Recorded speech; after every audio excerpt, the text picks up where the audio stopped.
अस्सलाम वालेकुम। चंद दिनों पहले घोड़े और गधे में बहस छिड़ गई। ये बहस बहुत तूल पकड़ती गई। घोड़ा सर पीटता रहा कि गधा मान जाए और गधा बहुत बाजिद रहा कि मैंने बात नहीं माननी। आज की इस वीडियो में मैं आपको इस कहानी के बारे में बताने लगा हूं जो घोड़े और गधे के दरमियान बहस हुई और बात चली। ये बहुत ही सबक आमेज कहानी है और इससे हमारे जिंदगी के बहुत से राजों से पर्दा हटेगा और हमारी जिंदगी के बहुत से ऐसे रास्ते निकलेंगे जिससे हमारी जिंदगी आसान तर हो जाएगी।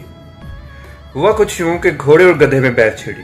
वो बहस कुछ इस तरह से थी कि घोड़ा कह रहा था कि कव्वे का रंग काला है, कव्वा काला है, लेकिन गधा कहता है कि कव्वे का रंग सफेद है, कि कव्वा सफेद है। घोड़ा सर पीटता रहा, समझाता रहा, हर तरह से मिन्नतें तरले करता रहा कि गधा मान जाए, लेकिन गधा बाजिद रहा। गधा कहता है कि नहीं, कव्वे का रंग जो है सफेद है।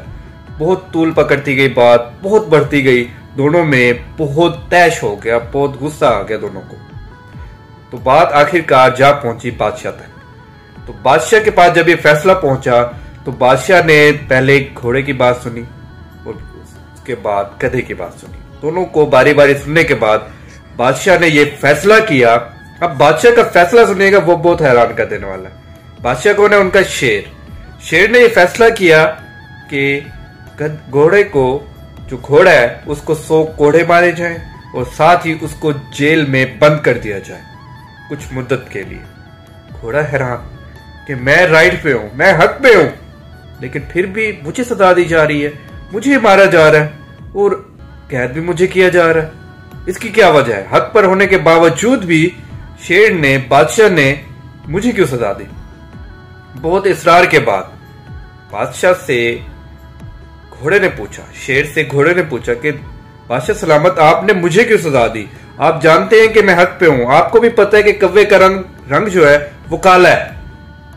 तो बादशाह मुस्कुराया और बादशाह ने कहा कि मुझे पता है कि तुम हक पे हो, लेकिन तुम्हें सजा इसलिए मिली कि तुम्हें जब पता है कि वो आगे गधा है, कि तुम्हें पता है कि वो तुम्हारी बात कभी नहीं मानेगा, तुम्हें पता है कि वो जाहिल है, उसके पास दिमाग नहीं है, लेकिन उसके बावजूद भी तुम उसके साथ बहस कर रहे हो, उसके बावजूद भी तुम बाजिद रहे कि मैंने उसको मनवा के रहना है। तो इस कहानी से हमें यह सबक मिल रहा है कि हमारी जिंदगी में भी ऐसे बहुत से जाहिल इंसान आएंगे, ऐसे बहुत से कम अकल इंसान आएंगे जो हमारी बात को कभी नहीं मान रहे होंगे, हालांकि हम हक पे होंगे। दुनिया भी जानती होगी कि हम हक पे हैं, लेकिन दुनिया हमारा क्यों साथ नहीं दे रही होगी? क्योंकि जाहिल के साथ बहस मुबाहिसा नहीं करना चाहिए। हमें पता है कि हम उसे जानते हैं कि वो बेवकूफ है, हमें पता है कि वो कम अकल है और जाहिल है, लेकिन हम उसके साथ उसको मनवाने के लिए अब हम बाजिद हो गए हैं। तो बाजिद जो जिद पे थी, वो हमारी गलती थी। हमें पता है कि वो एक जाहिल इंसान है, वो एक बाजिद इंसान है, वो एक कम अकल इंसान है, लेकिन उसके बावजूद भी हम उसकी नहज पे उसे समझाने की कोशिश करते रहे, वो कभी नहीं मानेगा। तो इसलिए फरामीन में भी कहा गया, इस्लाम में भी कहा गया कि जाहिल के साथ बहसों मुबाहिसा मत करो। क्यों? कि पहले तो वो हार नहीं मानेगा, लेकिन जब देखेगा कि वो हारने लगा है तो आपसे लड़ाई शुरू कर देगा। तो इसलिए किनारा कशी बहुत जरूरी है और अल्लाह ताला हमें इन जाहिलों से, इन ऐसे लोगों से जो हमसे हसद करते हैं, उनसे बचा के रखे। इसलिए कहा गया कि जो हासिद लोग हैं उनसे उनके शर से बचने की दुआ बताई गई है। तो अल्लाह ताला इन हासिद लोगों से, इन जाहिल लोगों से मोहम्मद वाले मोहम्मद के सदके हमें बचा के रखे।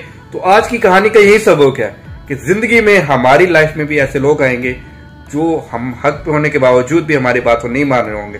तो खुद को अजियत देने की बजाय कोशिश करें कि उनसे किनारे कश हों, क्योंकि अल्लाह ताला रास्ते क्रिएट करने वाला, अल्लाह ताला ही रास्ते बनाने वाला है। वो हमारे लिए और रास्ते बना देगा, क्योंकि वो मुसब्बिबुल असबाब है, वो हमारे लिए और सबब क्रिएट कर देगा इंशाअल्लाह।